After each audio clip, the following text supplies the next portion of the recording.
Hi everyone, welcome to our lecture on social and emotional development for chapter 9. So we actually are doing two chapters in this lecture video. We're doing chapter 9 and chapter 10. So it's going to be a condensed version of both chapters. I'm just going to hit the high points.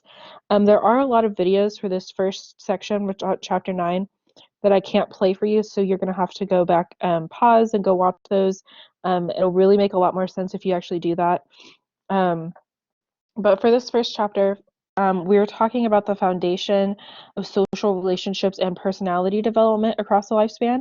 So we're going to start by talking about how infants form their early social relationships. So the first video you're going to watch is on this experiment. So I'm going to talk about it a little bit, and then I'll tell you when to pause and go watch it. So the first thing we're talking about is attachment. So the formation of attachment is the most important aspect of social development. It provides the foundation for a lifetime's worth of social relationships. So infants form attachments to their caregivers, typically mom or dad, first, and we're going to go through that and the different types of attachments. But this is really important because this is the basis for how you're going to form other relationships. So attachments to your siblings, to other family members, to eventually to your friends, and then eventually to your romantic partner. And it all starts with that first attachment formation in infancy. So there are three different theories about why infants become attached to their caregiver. So we're not talking about how yet, we're just talking about why as humans do we go through this process of forming attachments at all. So the first theory is from Freud, who proposed that infants become attached to the person or object that is providing them oral satisfaction, which would then usually be the mother, since she is typically the one feeding the infant. So just think about that for a second, what that means. So if all that it takes to form an attachment is a person or object providing oral satisfaction, that would then mean that, first of all, the infants don't form attachment to their fathers, because the father usually isn't the one feeding them. But also could mean that infants could form attachments to an object if the object is feeding them. So probably you're going, okay, well, that can't be right. And it's not. So this experiment you're going to watch here in a second is what proved Freud's theory incorrect. This was done in 1958 by Harry Harlow, and he conducted a study with monkeys, which basically showed that feeding is not the only key in developing attachment. Contact and comfort is also important. So you can pause here and watch this video on the Harry Harlow monkey study, and you'll see what that's all about.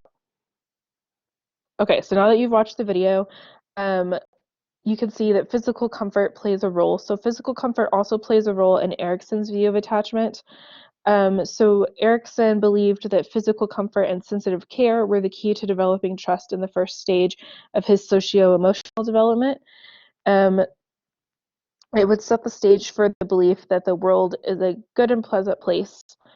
So you remember we talked about that. So if an infant is not physically taken care of, then in Erikson's view, they would believe that the world is dangerous and that they might not form a good attachment to their caregiver.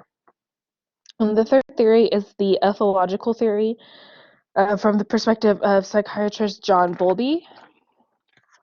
So Bowlby stresses that infants and their caregivers are biologically predisposed to form attachments to each other.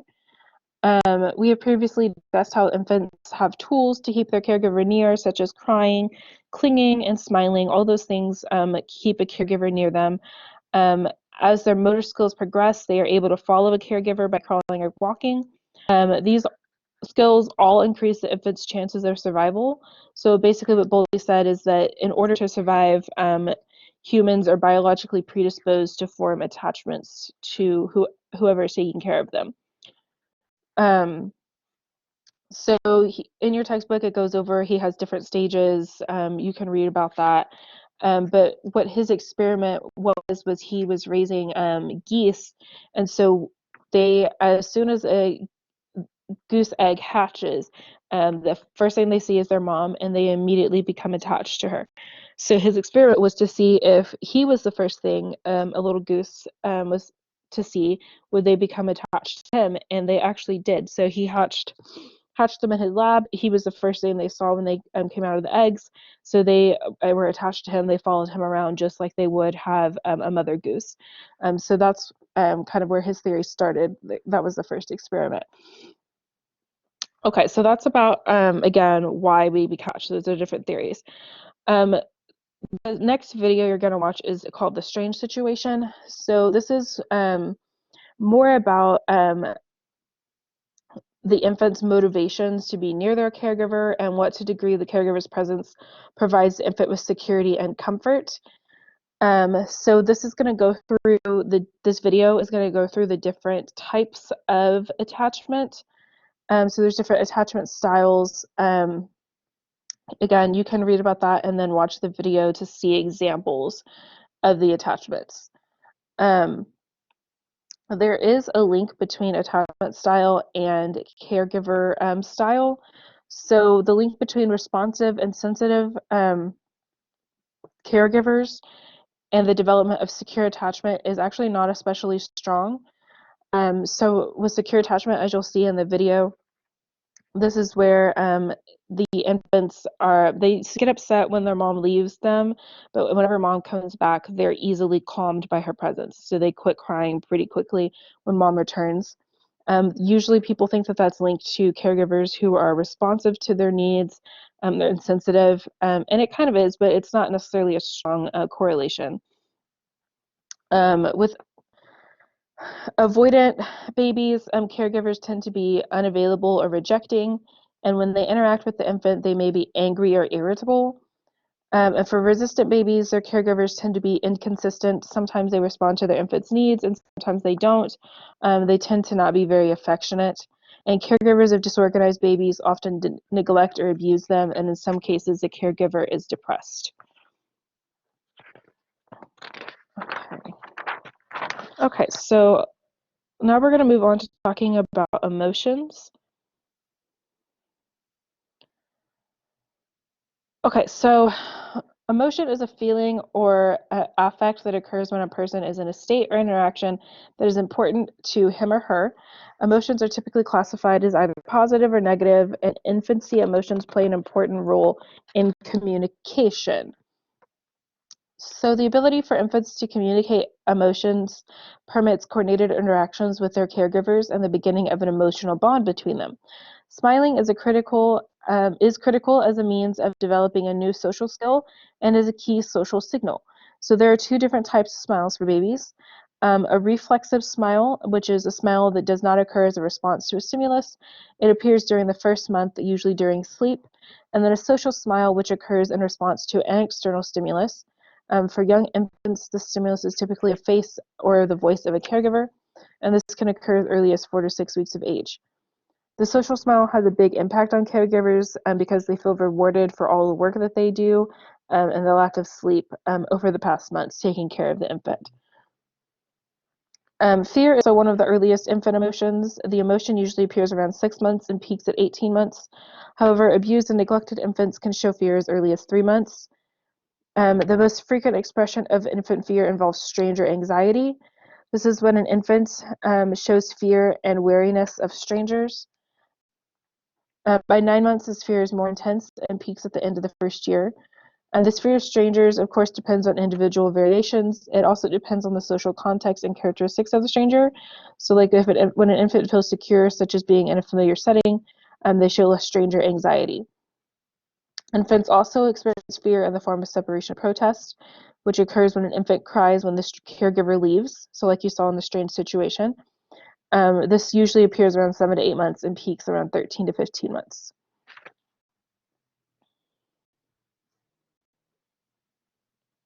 Emotional development in middle childhood. As their cognitive abilities grow, children are getting better at controlling their emotions, and they begin to develop empathy, which is a genuine experience of the emotions of others. So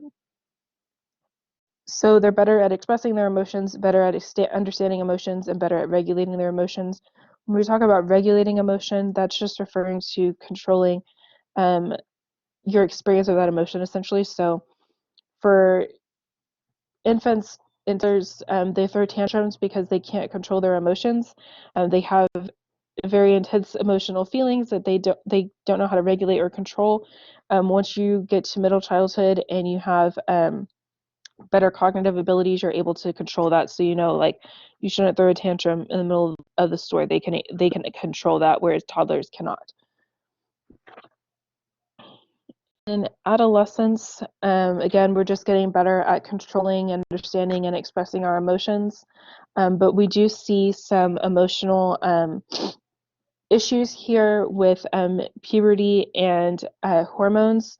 You tend to see highs and lows of emotion in rapid succession. So teenagers may get really mad, but then it goes away really quickly. Um, Teenagers are also more likely to report negative emotions in this period than when they were young children, and they often have extreme responses to emotions.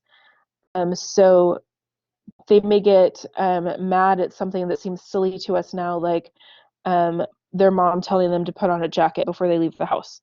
And it's like, makes no sense, but they may get really mad for no reason. And again, those extreme responses typically don't last very long because of that quick change of emotions that is happening all the time. So this is, again, due to some neurobiological underpinnings, such as hormones, also maybe some lack of control and decision making and those kinds of things. The ability to adjust emotion to a desired state and level of intensity, again, is emotional regulation, which also an issue in adolescence. So I have under emotional difficulties that might come into play of that they can't control their emotions the same way that we can as adults. So they may get, again, have these overreactions or extreme emotional feelings over things that we may not have the same reactions as adults. So while the vast majority of teenagers do not have major difficulties, some may find this time very stressful and can develop severe emotional problems such as depression. 3% of adolescents experience major depression, which is an actual diagnosed psychological disorder that lingers for long periods of time. Girls experience more depression than boys do. There's not a clear answer as to why, but it's thought that one reason may be differences in how the sexes handle stress. So girls tend to turn inward with their stress, as boys tend to turn outward with their stress. Some research shows that Black teenagers have a higher depression rate than white teenagers, and Native Americans also have a higher depression rate. In the US, suicide has tripled in the last 30 years. There is one teenage suicide every 90 minutes. However, the highest suicide rate is still found in late adulthood. Girls attempt suicide more frequently, but the suicide rate is higher for boys. This is because boys tend to use more fatal methods of suicide, like maybe gun use, whereas girls might take pills, which isn't necessarily going to kill you. So while girls attempt it more, boys are essentially more successful when they do attempt it. It's unclear why the suicide rate has increased. One obvious reason is that the amount of stress has increased. So stress at school, stress at home may be causing that suicide rate increase. There are some risk factors such as depression, perfectionism, social inhibition, high levels of stress and anxiety, and the easy availability of guns. Some cases are associated with family problems or school difficulties, and that could stem from a history, and some problems could stem from a history of neglect or abuse as well.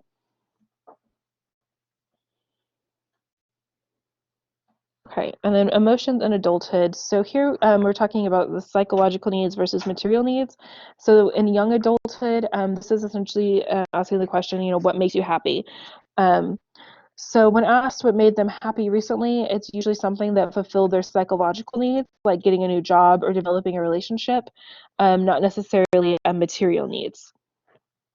In late adulthood, some people become less involved in their usual day-to-day activities, and some people maintain strong ties to people in their personal interests.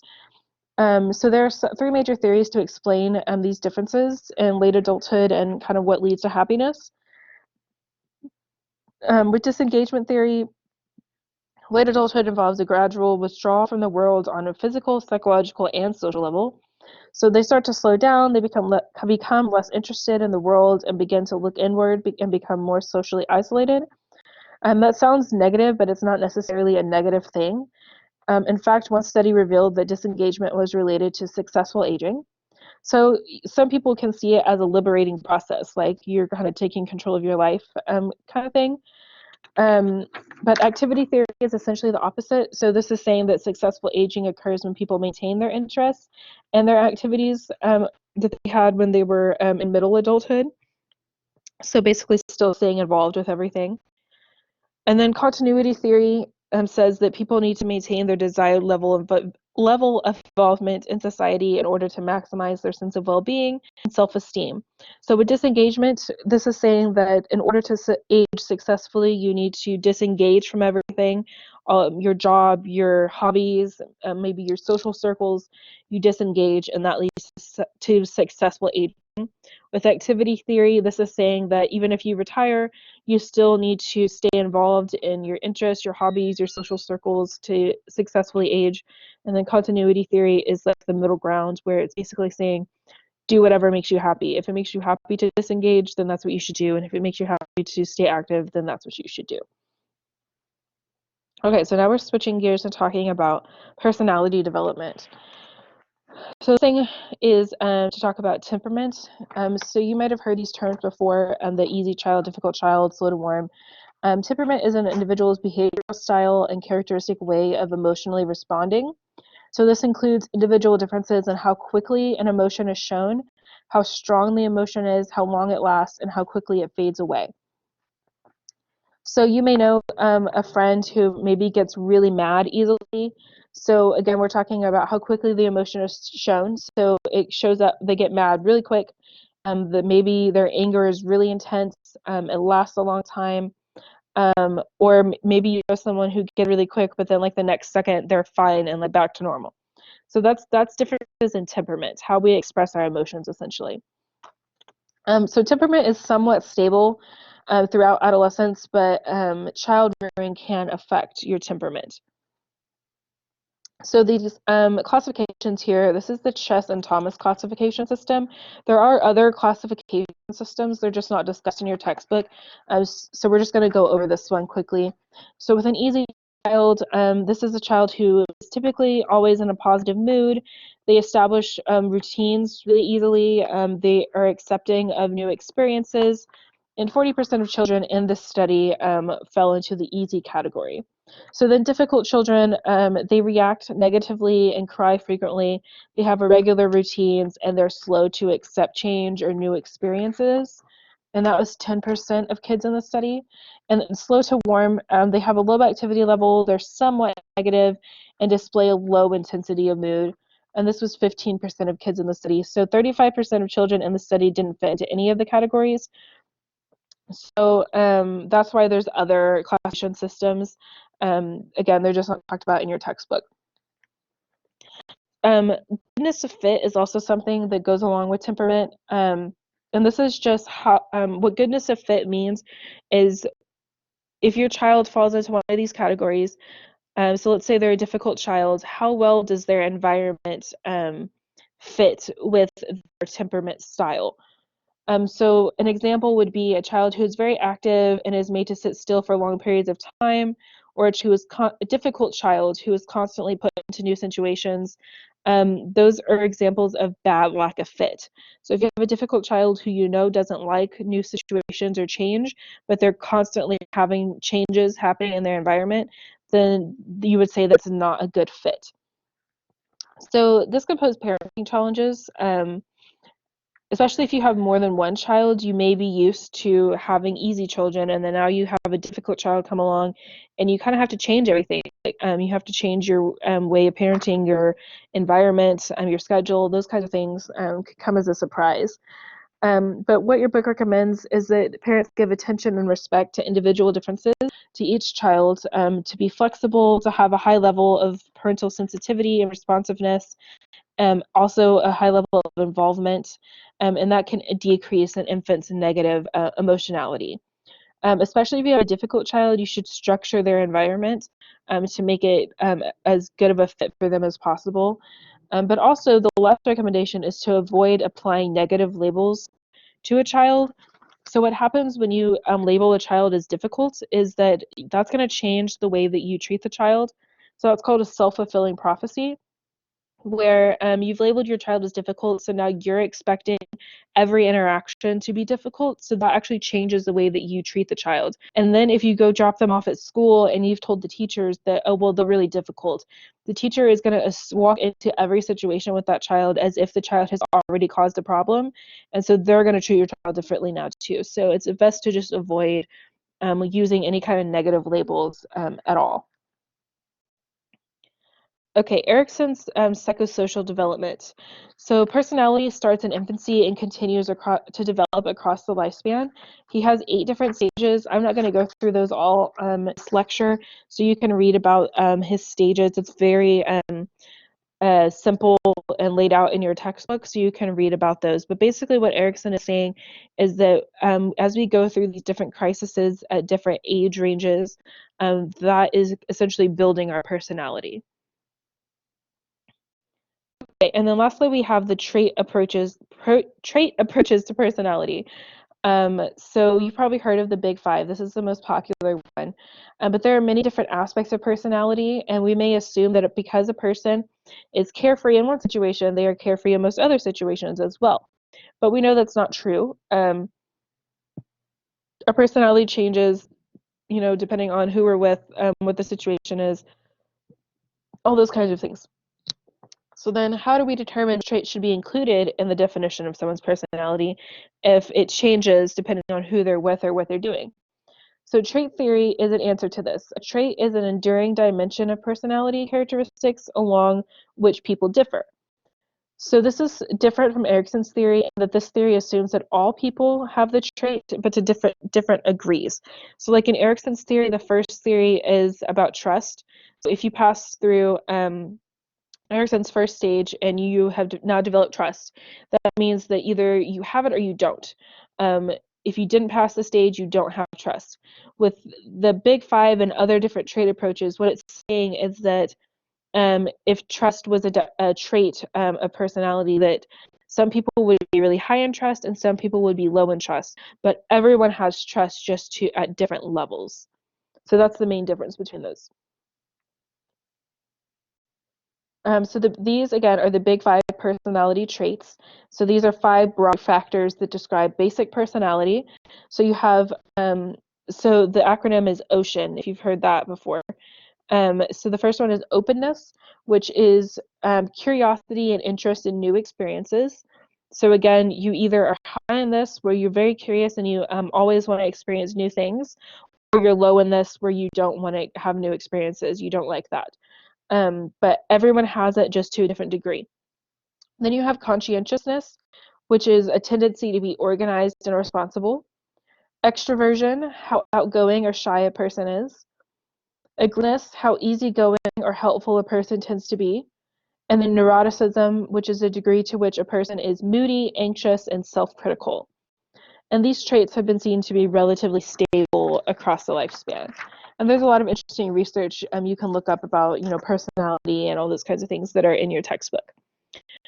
Now we're going to switch and talk a little bit about chapter 10, which is about the development of the self. So, of course, we can't talk about the whole chapter. There's a lot in this chapter, but what I decided to focus on was talking about adulthood, more the stage that you're in now. So we're going to talk about self-concept in adulthood and then understand how work plays a role in identity. So this is the activity I usually do in class, where you would make a list of how you define yourself by completing the sentence, I am blank. So a lot of people may put, I am a mother, I am a nurse, I am a sister, like I'm a dancer, whatever your roles are, you could fill those out. And self-concept, that's what self-concept is. And so that changes from childhood throughout adulthood, how we define ourselves. And you can read about that in their textbook. For adults, life events typically define our identities. in adulthood, things like your career, your marital status, or parental status are more important to your self-concept. So as society, we all have social clocks that tell us how the our lives compares to our peers. These standards are set by the prevailing culture. So in the US, in the past, the standard was for men to finish school and be married by the end of their 20s and be providing for a growing family by their 30s. For women in the past, their social clocks have focused on getting married and having children. Of course, this has changed. So women are now going to school and pursuing careers. People are getting married and having children later in life, if at all. Um, and your textbook goes through some different comparisons of, at what age women were doing what in the past compared to now. But I just thought that was interesting because even though things have changed, like that still affects us, especially now with social media. You have your friends on social media that post like, "Oh, I just got engaged or I just got married," and you're like, "Okay, well, I don't even have a serious boyfriend. Like, am I doing something wrong?" Those kinds of things. So those are your social clocks, like telling you this is what you should be doing, with how old you are, those kinds of things. Okay, so how does work shape our identity? So with career consolidation on here, this is under a Valiance theory in your textbook. So this is saying that around 20 to 40 years of age, and that's age range, young adults become centered on their career. That becomes very important to them. That's career consolidation. So essentially, Valiant believed that career was such an important focus in this period that it should be considered part of one's personality. And he based these conclusions on a longitudinal study that followed a Harvard class, which was all males, beginning in the 1930s. Um, so, of course, there are some criticisms to this theory in that it did not consider women, and attitudes towards work have changed now, so it's not as of much importance. Obviously, you guys are all in college to move on to a career, but there are some generational differences where millennials want a career that makes them happy, and actually matters, makes a difference in the world. Whereas before, like in the 1930s, when he did this study, it was more about you have to go to college so you can get a career to make money to provide for your family. And now, especially starting with millennials, we want to go to college and get a career to make money, but also we want to do something that matters, that makes a difference, that makes us feel happy. Those kinds of things have become more important. So now let's talk about embarking on a career and how we actually choose our careers. Oops, sorry, I skipped ahead a little bit. Okay, so, and you guys obviously are aware of this. You've chosen a major, possibly already chosen a career based on that. And so this is kind of talking about how you came to that decision. So the first one is career choice theory, which is Ellie Ginsberg's theory. And this theory says that people typically move through a series of stages when choosing a career. So the first stage is the fantasy period, which lasts until age 11, and is the period when career choices are made and discarded without regard to skills, abilities, or available job opportunities. So like a child saying that they want to be a princess or a rock star when they grow up is definitely falling into the fantasy period of something that probably isn't going to happen, or that is like impossible to happen. It's not a real job. During the tentative period, which spans throughout adolescence, people begin to think in pragmatic terms about the requirements of various jobs and how their own abilities might fit them. So if your dream as a child was to be a rock star, once you hit adolescence and the tentative period, you might say, okay, well, I've tried to learn how to play instruments and it's just not my thing. I can't do it. So maybe I should make a different career choice at this point because that's not realistic anymore. And then finally, in early adulthood, people enter the realistic period, during which people explore specific career options. So this might be where you do an internship, or maybe now you've chosen a college major to work towards that specific career. So some critics argue that this theory is too simplistic, that the age ranges are too rigid. So for example, someone who begins to work right after high school is definitely not going through these same stages, so it doesn't really account for everyone. And some people are making career choices earlier if they don't go to college versus if they do. So there's some issues with that theory there. The next one is personality type theory. So this is John Holland's theory, which says that certain personality types match particularly well with certain careers. According to Holland's theory, if you have a match between career and personality, you will enjoy work and be happy. So you probably have done one of these kind of quizzes before where you take a test or a quiz and it tells you based on your answer to these questions, this is the type of career you should have. Um, and it goes through, his theory goes through the different types of career choice based on personality, which you can read about in your textbook. Um, and I don't know if you guys have taken those or not, but I don't know. I'm not convinced about how like accurate those actually are. So a major problem with that theory is that not everyone is going to fit neatly into a particular personality type that he has listed in the textbook. So when you read through those, you can kind of see if you fit in. Reading through them, I don't know that I can necessarily pick one that like is necessarily me. And I've taken those kinds of tests before, and I think the last time I took it, maybe at the very beginning of college, it said that I should be I think it said I should be like a kindergarten teacher, and I was like, I don't even like kids, like that would be horrible for me. So I got the teacher part right, but not the age range right. Okay, so now let's talk about gender and career choices.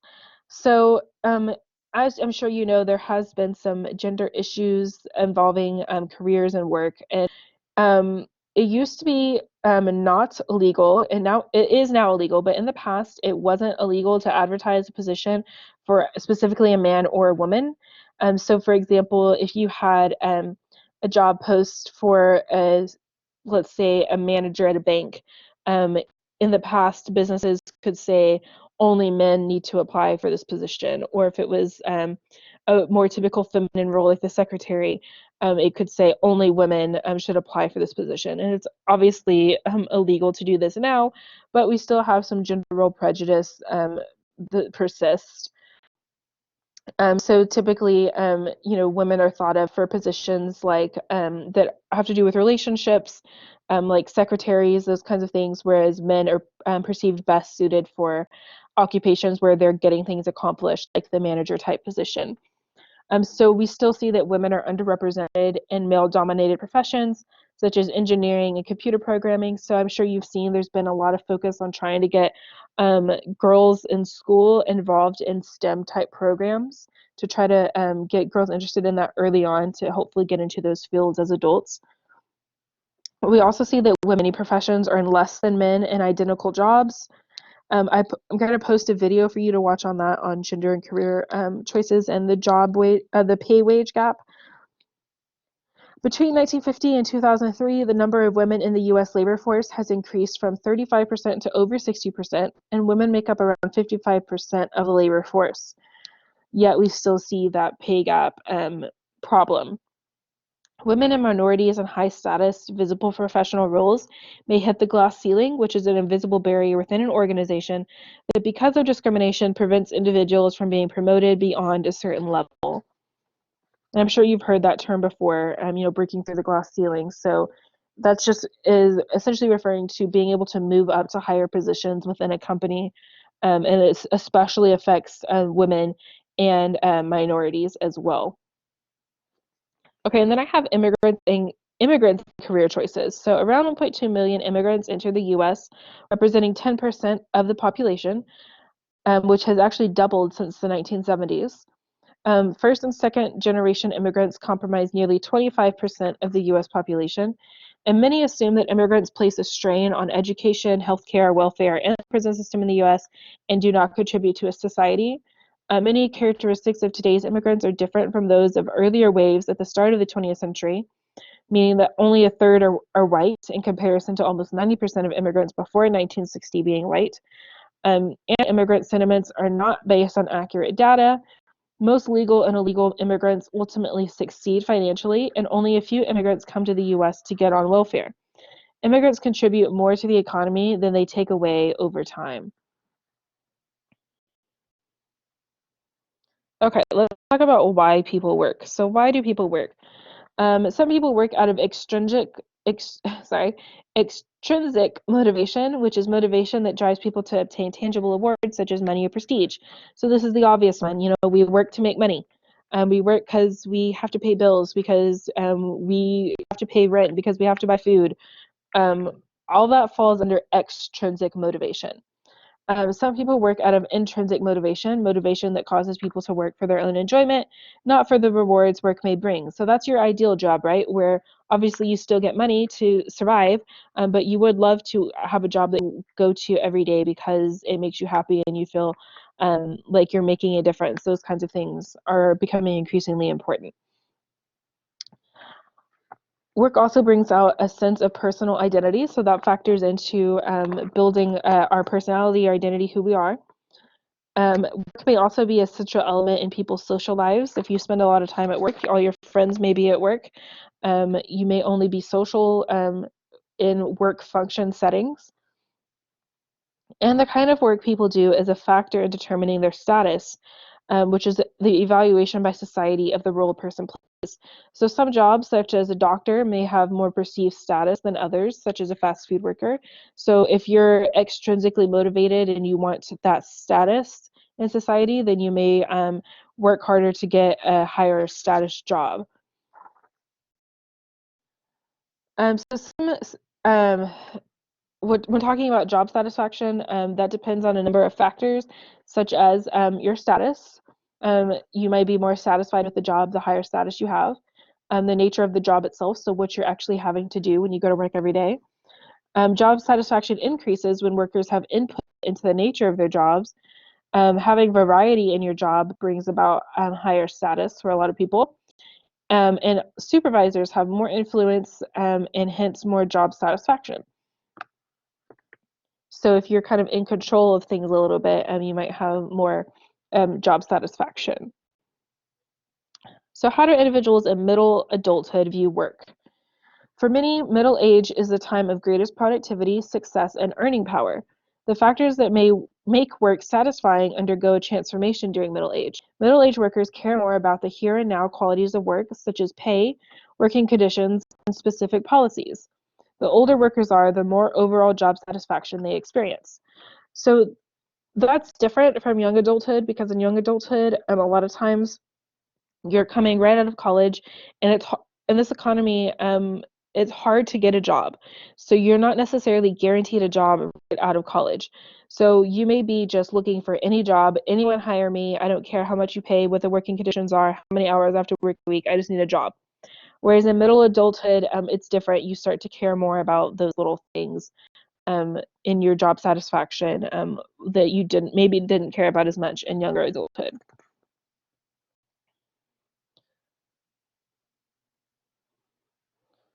Okay, so now we're going to talk about challenges of work.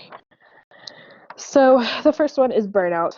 Job satisfaction is not universal in middle adulthood. Some experience burnout, which occurs when highly trained professionals experience dissatisfaction, disillusionment, frustration, and weariness from their jobs. One consequence is growing cynicism about one's work, indifference, lack of concern about quality of their work, pessimism, and the attitude that meaningful problem solutions are unattainable. To combat burnout, people can develop new, feasible goals to accomplish at work or restructure their jobs to attend to small victories in daily work. So you may have experienced this at other jobs. I know I definitely did.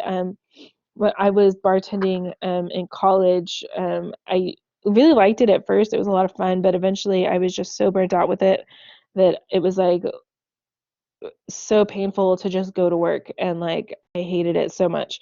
So eventually I quit and got a better job. But definitely this is a big thing when you're doing the same thing every day and you just kind of get burnt out with it. Unemployment is obviously another issue, and an issue that many Americans are experiencing right now. For many workers, unemployment is a hard reality of life, and the implications are more psychological than economic. Unemployment can leave people feeling anxious, depressed, and irritable. Middle-aged adults tend to stay unemployed longer than younger workers. This is leading into age discrimination. Many people continue to work full or part-time for some part of late adulthood. Age discrimination remains a reality despite making it illegal.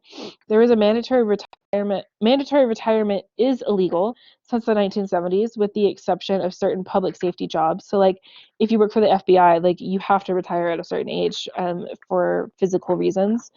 But for the most part, that it's illegal to make people retire at a certain age. Older adults continue to work because of the intellectual and social rewards or for financial reasons. Little evidence supports the idea that older workers' ability to perform jobs declines enough to demand retirement at an arbitrary age. Market forces may help reduce the severity of age discrimination. Retirement remains the norm for most older adults, but not everyone wants or can afford to stop working. So essentially what's happening here is that age discrimination occurs because of our stereotypes about older people. So when you're talking about, stereotypes where basically we think that if you are young and beautiful, um, then that equals you being good. Whether you're talking about being a good person, being a good worker, or whatever, being old doesn't equate with being good. So the discrimination comes in where you have those underlying stereotypes in the back of your mind that you're not necessarily thinking like, okay, I'm not going to hire this person because old, but it does affect your choices anyways. So you may be more likely to hire the younger person than the older person. Um, on the other side of it, you may can flip your thinking and think, well, this older person probably has a lot more experience, so they might be better at the job. But it is an issue, and I'll post a video about this as well to give you kind of a little more insight about age discrimination. And it actually can happen. You can be discriminated for your age if you're a younger adult as well, and it talked about that in the video a little bit too. Okay, well that was the end of this really long lecture for 2 chapters. Um, So now you can go do your assignments for this section, and then we will also be moving on to chapter 11.